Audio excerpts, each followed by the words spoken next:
I am embarrassed by a wealth of ASUS Z690 motherboards. There's a lot of goodness here. Let's clear the decks a bit and I'm going to dive into the press kit, but first a quick preview of what I got here. This is the ROG Strix Z690 F gaming Wi-Fi. I'm guessing the price is going to be in the £300 to £350 here in the UK. Then we have this, the tough gaming Z690 Plus Wifi-D4. D4 significant because it supports DDR4 memory. I'm guessing this is going to be about £250 here in the UK, but given it's got a new chipset with PCI Express Gen 5 but DDR4 memory slots, who's to say whether it's going to be cheaper, as expected, or possibly at a premium? That would make little sense to me. I suspect that should be discounted given it's DDR4, and tough gaming DDR4 backwards compatible, you'd think is catering to the more budget-minded purchaser. This ROG Maximus Z690 Extreme Glacial is problematic. The 590 version of this mighty motherboard is £1,350 here in the UK. This is going to be more, £1,400, £1,500. It's almost impossible to guess. It's stripped down ready for the monoblock that's in the package, which means that you can see all of the hardware. It's a demonstration of all the goodness of the new Z690 platform taken to the next level at a phenomenal price. So while you're not going to buy it, and I certainly am not going to buy it, it's deeply interesting, and we understand there's only 2 of these in the UK. The ASUS Press Kit is my second treasure chest of this Intel Z690 launch. Inside we have, God, that weighs the earth, a ROG Maximus Z690 Hero motherboard. If you get much change out of £500, I will be surprised. I'm going to guess £499. At the bottom of this top box we have, but wait, there's more.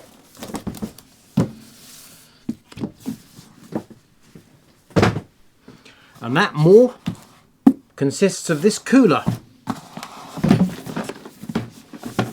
I'm going to go with the ASUS ROG Ryujin II 360. And the thing is, we know all about this cooler because Luke has already reviewed it. So head over to Kitguru and look at what Luke found out about this very cooler. ROG Strix Z690 F offers 16+1 power stages and supports DDR5 6400 when you overclock, and supports 4 M.2 drives. The I/O shield and the heat sinks on the VRMs are an integrated whole, so that is one solid great big block of metal. The section there is absolutely huge. We've got a heat pipe linking them together, and as you'd expect, you've got dual Type-C USBs on the rear I/O panel. Ethernet is 2.5 gigabit, and we've got Wi-Fi 6E on board. One thing we do not have an explanation for is this piece of Velcro. It's nifty, it's different. Never seen anything like it on a motherboard before. This feature here is nifty. It's a quick release for your graphics card.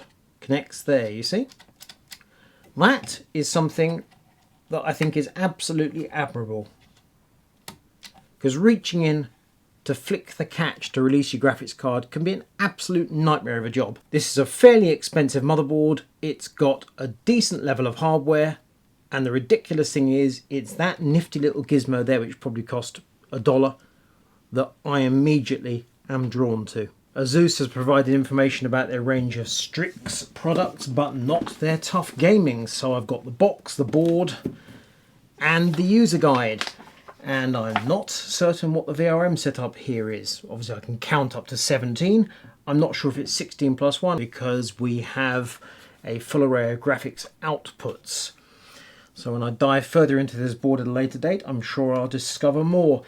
Anywho, we have very solid chunky heatsinks on the VRMs, loads of surface area, that's good to see. We have support for DDR4. There, that's a significant point. Beyond that, it looks perfectly decent. We've got support for 3 M.2s, 2 under there, 1 there. Obviously, we've got all the Z690 features, so Gen 5 up top, proper connectivity between the chipset and the processor. And we've got a reasonable power arrangement, 24 pin there, 4 plus 8 up top, and more fan headers than you might expect. 2 there, 2 there, 3 there, 7 in total. A good level of hardware. Quite what differentiates a board like this, Tough Gaming, from one of the Strix. I'm beginning to struggle to see. I mean, things like we've got a couple of laid down SATA there and a couple of stood up SATA there rather than 6 SATA, but who cares? 2.5 gigabit Ethernet. We do have Wi-Fi, so that's 6E. It's a proper looking board with DDR4 support, which actually makes it much more interesting to a reviewer than one of the Strix, curiously enough. So this could be a little jewel. ASUS ROG Maximus Z690 Extreme Glacial. The glacial refers to icy cold cooling, I guess, even though it's water rather than ice. It's an E80X board, and it's got a huge amount. It's got everything, actually. Even this accessory pack here, which has extra plug-in cards and... is that a DAC? Yeah, audio DAC, and I'm guessing that flash drive contains drivers. It's an everything model. One thing we don't have, however, are I was about to say we don't have graphics outputs. We do have HDMI, but we don't have DisplayPort. The VRMs, I'm not certain what I've got here. I've got 1, 2, 3, 4, 5, 6, 2, 3, 4, 5, 6, 27 phases. Obviously some graphics are doing something. 24 plus 1 plus 2, something like that potentially. But whatever the V-core phase is, quite clearly all the power in the world. The box tells us it supports DDR5 6400 overclock, but clearly you'll be going beyond that. 3 M.2s, these little plastic swivelly gizmos that hold down the M.2 drive rather than having to reach for the world's smallest screw. And then we come to the EK hardware, so that sits down like thus. The M.2 fixtures poke through those holes, so the M.2 sitting on the monoblock, and then this fascia plate sits there and has thermal pads for the M.2s just to finish off. So you end up with just an extraordinary motherboard that, as is often the way with these things, it falls between two stools, because modders are going to go mad for it, except they won't want to pay the money. Overclockers are going to love the hardware, I'm certain of that, but they'll probably complain there isn't a PS2 for the mouse, and they'll wonder why we've got as many as 4 DDR5 slots, because after all 2 is all you need for overclocking. And the DIMM.2, well, that's entirely superfluous when you're going for extreme overclocking. Plus there's going to be RGB on board here as well.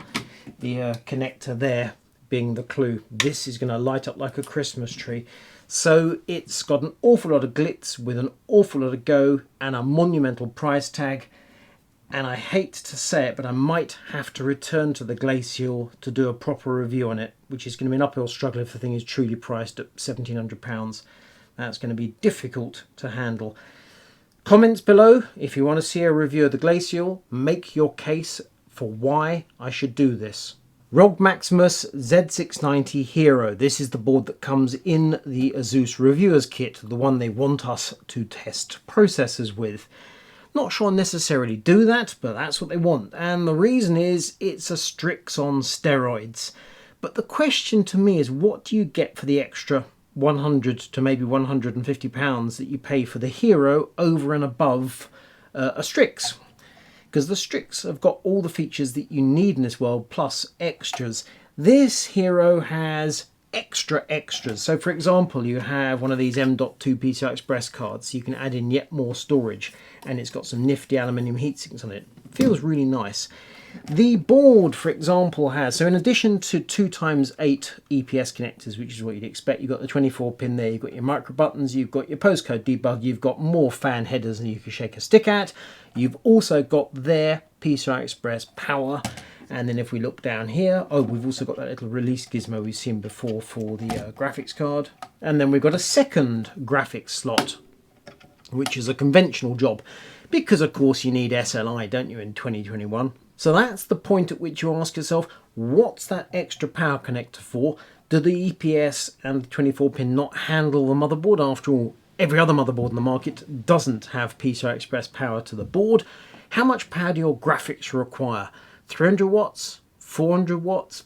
And this is the thing, graphics cards, they have 2x8 power connectors on the board plus the PCI Express slot. So once you get in the realms of this kind of connector, I'm not saying it's unnecessary, but you're way beyond the common man's demands.